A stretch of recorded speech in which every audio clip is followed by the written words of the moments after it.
የታይለየን በስመ አብ ወወልድ ወመንፈስ ቅዱስ አሃዱ አምላክ አሜን። ሰላምታዬ ይድረሳችሁ። እመቤታችን አትለየን። ቀጣይ ትምህርታችን ዛሬ የመጀመሪያው ምስጢር ይሆናል።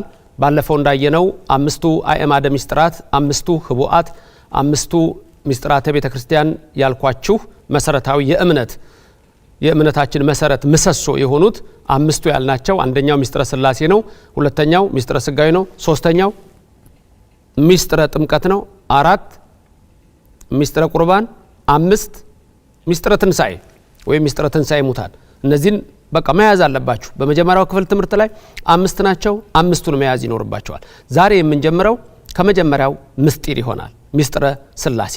ምስጢረ ሥላሴ ምን ማለት ነው? ባለፈው እንዳየነው ምስጢረ ሥላሴ ማለት የእግዚአብሔር አንድነትና ሶስትነት የሚነገርበት ማለት ነው። ምስጢረ ሥላሴ ሲባል ድንገት ሶስትነቱ ብቻ ሳይሆን አንድነቱም የሚነገርበት ማለት ነው። ስለዚህ ምስጢረ ሥላሴ ባልን ጊዜ የእግዚአብሔር አንድነቱ የሚነገርበት ሶስትነቱም የሚነገርበት እግዚአብሔር አምላክ እንዴት አንድም ሶስትም እንደሚሆን የምናይበት ምስጢር ነው። በነገራችን ላይ እግዚአብሔር የሚለው ቃል ራሱ ምን ማለት ነው?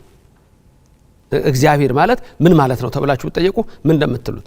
እሺ በእንግሊዘኛው ጋድ ሲባል ምንድነው? ጋድ ጂኦዲ ምንድነው? ዲዮስ በላቲን፣ ቴዎስ በግሪክ ምን ማለት ነው? ወይም ደግሞ በተለያየ ቋንቋ ጥሩት። ግዕዙ ሙሉ በሙሉ ያሟላዋል። ቅዱስ ቄርሎስ ነው፣ በረከቱ በሁላችን ላይ ይደር። ቄርሎስ ምን ይላል? ሊቁ ቄርሎስ፣ ቅዱሱ ቄርሎስ፣ ያቺ ኢትዮጵያዊት እናት ያሳደገችው ቅዱስ ምን ይላል? እኔ እግዚአብሔር ስል አብ ወልድ መንፈስ ቅዱስንም መጥራቴ ነው፣ አንድነቱን ሶስትነትን ነው በሚል ያስቀምጠዋል። ስለዚህ እግዚአብሔር የሚለውን ለምሳሌ ጻፉት እስቲ፣ ወረቀት አውጡና ጻፉት። እግዚአብሔር የሚለውን ጻፉ። እግዚአብሔር የሚለውን በሁለት መስመር አስምሩት። አንደኛ እግዚአ አስምሩበት፣ እግዚአ። ሁለተኛ ብሔር። ስንት መስመር? ሁለት። እግዚአ ጌታ፣ ፈጣሪ፣ ገዢ እያልን ትርጉም እንሰጠዋለን።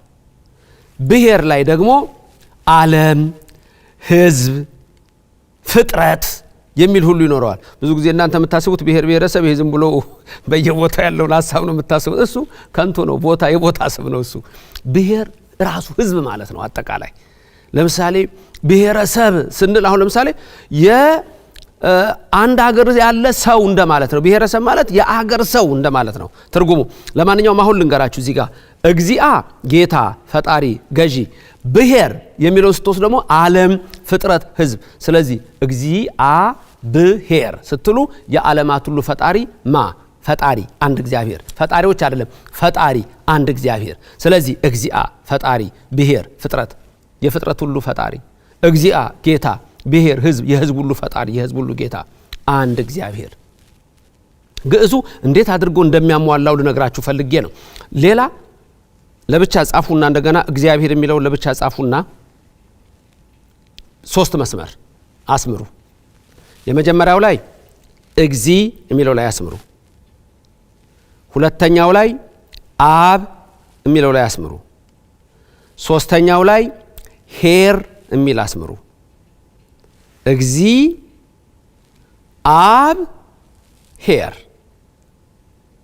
ሄር ሲጻፍ እርግጥ በሐመሮሃ ሐምስ ነው ትርጉሙ። በዛኛው ሄር ነው የምሰጣችሁ፣ ባሌታው ሄር በሚጻፈው ቸር። ከዚህ ልውሰድላችሁ። እግዚ ጌታ ኢየሱስ፣ አብ ጌታ አብ እግዚአብሔር አብ። ይሄ እግዚአብሔር ወልድ ኢየሱስ፣ እግዚ ጌታ ኢየሱስ፣ አብ እግዚአብሔር አብ ጌታ አብ። ሄር ሰጪ ጌታ መንፈስ ቅዱስ፣ ቸር ሩህሩህ ናዛዚ መጽንዒ። ስለዚህ እግዚአ በመጀመሪያው እግዚአብሔር የዓለም ሁሉ ፈጣሪ አንድ እግዚአብሔር፣ የሕዝብ ሁሉ ፈጣሪ አንድ እግዚአብሔር። በዚህ ደግሞ እግዚ ጌታ ኢየሱስ፣ እዚህ ጌታ አብ፣ እዚህ ጌታ መንፈስ ቅዱስ። ስለዚህ እግዚአብሔር የሚለው ቃል ራሱ እንዳልኳችሁ ይሄንን አይነት ህቡ ምስጢር ያለውን ነገር ትመለከታላችሁ። ስለዚህ ሚስጥረ ሥላሴ ብለን ስንነጋገር የእግዚአብሔር አንድነትና ሶስትነት ምስጢር ማለታችን ነው። ስለዚህ ሥላሴ የሚለው ቃል እርግጥ ሶስትነት ማለት ነው። ሰለሰ ሶስት አደረገ ከሚለው የግዕዝ ቃል ግስ የሚወጣ ሲሆን ሥላሴ ስንል ሶስትነት ማለት ነው። ስለዚህ ሶስትነት ብቻ ብለን በሶስትነት ሳናበቃ የእግዚአብሔር አንድነት የምንማርበት ነው። ስለዚህ ባጭሩ ሚስጥረ ሥላሴ በቃ ሚስጥረ ሥላሴ የእግዚአብሔር አንድነትና ሶስትነት የሚነገርበት ትምህርት፣ የሚነገርበት ምስጢር፣ የሚነገርበት ህቡዓት ሚስጥራት ይሄንን ነው። መጽሐፍ ቅዱስ በጠቅላላ እንዳልኳችሁ አምስቱ አዕማደ ሚስጥራት ውስጥ ስለሚከተት ይሄን ጠንቅቃችሁ ካወቃችሁ ነገረ መለኮትን ጠንቅቃችሁ ታውቃላችሁ። ስለዚህ ሚስጥረ ሥላሴ ስንል የመጀመሪያው ከአዕማድ ሁሉ የመጀመሪያው ስለሆነ የእግዚአብሔር ፈጣሪነቱን የምናይበት፣ ዓለምን አምጻኢነቱን የምናይበት፣ እሱ ደግሞ ማን እንደሆነ የምናውቅበት፣ እንዴት ነው የእግዚአብሔር ባህሪው ማን ነው እግዚአብሔር ምን ማለት ነው አንድነት ምን ማለት ነው ሶስትነት የሚለውን የምናይበት ማለት ነው። በመጀመሪያ እግዚአብሔር አንድም ሶስትም ነው ስንል አንድነቱ በምን እንደሆነ ሶስትነቱ በምን እንደሆነ የምናይበት ነው። እግዚአብሔር አንድ ነው ስንል በአምላክነቱ አንድ ነው፣ በፈጣሪነቱ አንድ ነው፣ በእዘዝ በአገዛዝ አንድ ነው፣ ይሄን ዓለም ፈጥሮ በማሳለፉ አንድ ነው። ይሄን በተመለከተ እግዚአብሔር አንድ ነው ብለን እንዘረዝራለን። አንድ እግዚአብሔር ሶስት ነው። ሶስትነቱ ስንል ደግሞ በአራት ነገሮች እናያቸዋለን ሶስትነቱን። አንደኛ በስም ሶስት ነው፣ ሁለት በአካል ሶስት ነው፣ ሶስት በግብር ሶስት ነው፣ አራት በኩነት ሶስት ነው። እነዚህ አሁን ላለው ሊከብዳችሁ ይችላል፣ ግን በየሳምንቱ ስለሆነ የምናያቸው በየሳምንቷ ያለችውን ነገር ስትይዙ ይገባቸዋል። ለዛሬ ለምሳሌ የምንመለከተው የእግዚአብሔር አንድነቱን ይሆናል። አንድ ነው እግዚአብሔር፣ በቃ አንድ ነው እግዚአብሔር። ሁለት እግዚአብሔር የለም፣ ሶስት እግዚአብሔር የለም፣ አራት እግዚአብሔር የለም፣ አንድ እግዚአብሔር ነው ያለው፣ አንድ ፈጣሪ ነው ያለው። ስለዚህ ይሄ ደግሞ በመጽሐፍ ቅዱስ ውስጥ የተጻፈ ነው። ዘጸአት ምዕራፍ 20 ነው ቁጥር 1 ላይ ዘጸአት ምዕራፍ 20 ቁጥር 1 ላይ የሚነግረን ምንድነው? እስራኤል ሆይ ስማ፣ ወይም ደግሞ ዓለም ሆይ ስማ። እስራኤል ሲባል እስራኤል ዘስጋ መካከለኛው ምስራቅ ያለች እስራኤል አለ። እስራኤል ዘነፍስ ማለት ደግሞ መላው የሚያምን ክርስቲያን ሁሉ እስራኤል ዘነፍስ ነው። እስራኤል ስማ፣ ዓለም ስማ፣ እግዚአብሔር አምላክ አንድ እግዚአብሔር ነው። በቃ ከሱ በቀር ደግሞ ሌላ አምላክ እንዳታመልክ ብሎ ይታምልክ ባዕደ ዘእንበሌ፣ ሌላ አምላክ እንዳታመልክ፣ እኔ አንድ እግዚአብሔር ነኝ። በሰማይም እንዳታመልክ፣ በምድርም እንዳታመልክ፣ ሰማይ ላይ ባሉት በፀሐይ በጨረቃ በከዋክብት እንዳታመልክ፣ በደመናውም እንዳታመልክ፣ በምድርም እንዳታመልክ፣ በተራራው እንዳታመልክ፣ በዛፍ እንዳታመልክ፣ በቋጥኝ እንዳታመልክ፣ በወንዝ እንዳታመልክ፣ በባህር እንዳታመልክ፣ በሰው እንዳታመልክ፣ በእቃ እንዳታመልክ፣ ባህር ውስጥ ባለው በአሳው እንዳታመልክ፣ በዘንዶ እንዳታመልክ፣ በአሳንበሪው እንዳታመልክ፣ በአራዊት እንዳታመልክ፣ በምድር እንዳታመልክ፣ በራሷ ምድር ላይ ባለው በእንስሳቱም እንዳታመልክ፣ እኔ ብቻ ነኝ እግዚአብሔር አምላክ። ለስም አጠራሩ ክብር ምስጋና ይግባው። ብቻውን የሆነ እግዚአብሔር አንድ እግዚአብሔር ነው። ዓለምን የፈጠረ እሱ ነው። እንዲህ ለምን ታደርጋለህ አይለውም። አሕዛብን ሁሉ በገንቦ ጠብታ ውስጥ የሚያይ በሚዛን ላይ እንዳለ ትንሽ ትቢያ የሚመለከት ነው ይላል። ለስም አጠራሩ ክብር ምስጋና ይግባው። ከኔ በቀር ሌላ አምላክ የለም። ሌላ አምላክ እንዳታመልክ፣ እንዳትጠፋ ሲል ነው፣ እንዳትሞት ሲል ነው። ወደዛ ወደ እግዚአብሔር ነው መጨረሻችን። ዛፍ አይደለም፣ ተራራ አይደለም፣ ወንዝ አይደለም፣ በሬው አይደለም፣ ነብሩ አይደለም፣ አንበሳው አይደለም፣ ናቡከደነጾር አይደለም፣ ብልጣሶር አይደለም፣ ዱዲያኖስ አይደለም፣ አጵሎን አይደለም፣ ቤል አይደለም፣ ዳጎን አይደለም፣ በአሊም አይደለም። አንድ እግዚአብሔር ነው ያለው። ያን እግዚአብሔር አምልከው። ስለዚህ ሚስጥረ ሥላሴ ስንል መጀመሪያ ገና የሚነግረን ከኔ በቀር ሌላ አምላክ የለም፣ አንድ እግዚአብሔር ነው፣ እኔን ብቻ አምልክ ነው የሚለው። የፈጠረን እሱ ነዋ፣ የሰራን እሱ ነዋ፣ አይን የሰካ እሱ ነዋ፣ ጆሮን ያደረገ እሱ ነዋ። ሰውነታችን የፈጠረ ሁሉ ዛፍ አልፈጠረን፣ ተራራ አልፈጠረን፣ ሰው አልፈጠረን፣ ግንድ አልፈጠረን፣ አውሬ አልፈጠረን፣ እንስሳት አልፈጠሩን፣ አእዋፍ አልፈጠሩን። ማፈጠረን እግዚአብሔር። ሚስጥረ ሥላሴ ማለት ይሄ ነው። በቃ አንድ እግዚአብሔር ፈጣሪ እሱ ብቻ።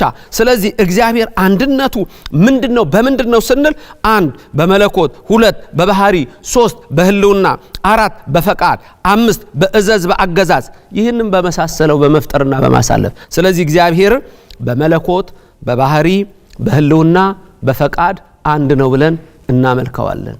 አንድ እግዚአብሔር ምን ማለት ነው? በመለኮት አንድ አምላክ ነው። በባህሪ አንድ ባህሪ ነው። በህልውና ዘላለም የሚኖር አንድ ነው አይቀዳደምም አብ ወልድ መንፈስ ቅዱስ መቀዳደም ስለሌለው በህልውናው አንድ ነው አንድ እግዚአብሔር ነው በፈቃድ አንድ ፈቃዳቸው አንድ ነው አብ ወልድ መንፈስ ቅዱስ አንድ ነው ፈቃዳቸው አባ ሕርያቆስ በቅዳሴው ላይ የሚናገረው አለ አብ ወልድ መንፈስ ቅዱስ እንዲህ ያደርጋሉ አብ ወልድ መንፈስ ቅዱስ ይፈጽማሉ አብ ወልድ መንፈስ ቅዱስ ይቀመጣሉ አብ ወልድ መንፈስ ቅዱስ ይፈርዳሉ አብ ወልድ መንፈስ ቅዱስ ባለሟል ያደርጋሉ አብ ወልድ መንፈስ ቅዱስ ያስጨክናሉ አብ ወልድ መንፈስ ቅዱስ ይመክራሉ አብ ወልድ መንፈስ ቅዱስ ይስባሉ አብ ወልድ መንፈስ ቅዱስ ባለሟል ያደርጋሉ እያለ እግዚአብሔር ባለሟል ያደርጋችሁ እግዚአብሔር ክፉ አይንካችሁ እግዚአብሔር በህይወታችሁ ከናንተ ጋር ይሁን እንግዲህ በህልውና አንድ በፈቃድ አንድ በማዘዝ አንድ በአገዛዝ በመግዛት አንድ እግዚአብሔር ምንለው አንድነቱን የሚያሳይ ነው ይሄ ነው አንድነት በቃ አንድ አምላክ ብሎ ማመን ባህሪው አንድ ነው ማለት በህልውና አንድ ነው ማለት በፈቃድ አንድ ነው ማለት በእዘዝ በአገዛዝ አንድ ነው ማለት ይሄን ዓለም በመፍጠር አንድ ነው አንድ ፈጣሪ ነው ያለኝ ብሎ ማመን ይሄን ዓለም እንደገና ደግሞ ይመልሰዋል ይሄንን ዓለም ሲፈጥረው እምሃበ አልቦ ነው ከምንም ነገር አምጥቶ ነው የፈጠረው እንደገና ደግሞ እምሃበቦ ያመጣውን እምሃበ አልቦ ይመልሰዋል ስለዚህ እግዚአብሔር ማለት ይሄ ነው አንድ ባህሪ ነው አንድ ፈቃድ ነው አንድ እዘዝ ነው አንድ አምላክ ነው ስለዚህ ሚስጥረ ሥላሴ መጀመሪያ ምን ያው አንድነቱ ስንል ይሄ ነው የእግዚአብሔር አንድነት በመጀመሪያው የመጽሐፍ ቅዱስ ክፍል ላይ ይሄን ነው የሚነግረን በቃ የመጀመሪያው የመጽሐፍ ቅዱስ ክፍል ምን ይላል እግዚአብሔር ሰማይና ምድርን ፈጠረ ይሄ ነው በቀዳሚ ገብረ እግዚአብሔር ሰማይ ወምድር ይለዋል በግዕዙ በእንግሊዘኛው in the beginning God created the heaven and the earth ይላል ተመልከቱ ይሄ ትልቅ ምስጢር አለው በመጀመሪያ እግዚአብሔር ሰማይና ምድርን ፈጠረ እሱ ፈጣሪ ነው እሱ አስገኝ ነው በሳይንሱ ዓለም በፍልስፍናው በምርምሩ ሁሉ ደርሰውበታል ኦልቲሜት ሪያሊቲ የሚል ደረጃ ደርሰዋል እሱ አስገኝ ነው እያንዳንዱ ዓለም ኮዝ ኤንድ ኢፌክት አለው ኮዝ ካለ ኢፌክት አለ ኢፌክት ካለ ኮዝ አለ እግዚአብሔር ጋር ግን የኮዝ ኤንድ ኢፌክት አስተሳሰብ አይሰራም እግዚአብሔር ራሱ አንኮዝድ ኮዝ ተብሏል ፕራይመሪ ኮዝ ተብሏል በቃ አስገኝ የሌለው አስገኝ ነው ከሱ በፊት ማንም የለም ከሱም በኋላ ሌላ አምላክ የለም ከጎኑም ሌላ የለውም አንድ እግዚአብሔር ነው ስለዚህ ይሄ እግዚአብሔር ሰማይና ምድርን ፈጠረ ማለት ሁሉንም ፈጠረ ማለት ነው ዘፍጥረት ምዕራፍ 1 ቁጥር 1 ሳይንስ በጣም የሚታመንባቸው ሶስት ነገሮች አሉት ስፔስ ታይም እና ማተር ነው የመጀመሪያ መጽሐፍ ቅዱስ ክፍል ላይ የምታዩት ያ ነው በቀዳሚ in the beginning ታይም ነው ጊዜ ነው ገብረ እግዚአብሔር ሰማየ created the heaven space ነው ምድርን and the earth matter ነው ወይም ማረር ነው ስለዚህ ሳይንስ ያለውን ነገር ራሱ መጀመሪያው መጽሐፍ ቅዱስ ክፍል ዘፍጥረት ምዕራፍ 1 ቁጥር 1 ነው የምታገኙት እግዚአብሔር ሚስጥረ ሥላሴ የእግዚአብሔር የአንድነትና የሶስትነት ሚስጥር ለዛሬ ያየ ነው እግዚአብሔር አንድ ነው አንድ ፈጣሪ ነው አንድ አምላክ ነው አንድ የሚሆንበት ደግሞ በመለኮት አንድ አምላክ ፈጣሪ አንድ ፈጣሪ በፈቃድ አንድ ፈቃድ ያለው በባህሪ አንድ ባህሪ ያለው በመፍጠር ይሄን ዓለም በማሳለፍ አንድ የሆነ በእዘዝ የሚያዝ አንድ በአገዛዝ አንድ ስለዚህ አብ ወልድ መንፈስ ቅዱስ በመለኮት አንድ በፈቃድ አንድ በባህሪ አንድ በማዘዛን በሁሉም ነገር በዚህ በመሳሰለው ነገር አንድ እግዚአብሔር ብለን የምናምንበት ነው አብ ወልድ መንፈስ ቅዱስ እግዚአብሔር ስንል ሥላሴ ስንል በባህሪ አንድ ነው አብ ያደረገውን ወልድ ያደርጋል ወልድ ያደረገውን መንፈስ ቅዱስ ያደርጋል በሚል በእዘዝ በአገዛዝና በመለኮት በመሳሰለው አንድ እግዚአብሔር ነው የሰማችሁትን በልባችሁ ይጻፍላችሁ ሌላውም ለማስተማር እግዚአብሔር ይርዳችሁ በምትችሉት ቋንቋ ሁሉ ለሌላውም ይሄን እየተረጎማችሁ አስተምሩ እግዚአብሔር ከናንተ ጋር ይሁን ይህ ሚጠት ነው ባክ ቱ ኦርቶዶክስ ወደ ኦርቶዶክስ መመለስ መላን ቲቪን በቴክኒኩ እግዚአብሔር ይስጥልን የሚቀጥለው ሳምንት ደግሞ በቀጣዩ ትምህርት እንገናኛለን እግዚአብሔር ይባርካችሁ ፊቱንም ያብራላችሁ አንድ ፈጣሪ ብቻ አለን ስሙም እግዚአብሔር ነው የዛሬው ትምህርት በዚህ ነው እንዴት በሶስትነቱ ደግሞ እናየዋለን እንቀጥላለን ሰላም ሁኑልኝ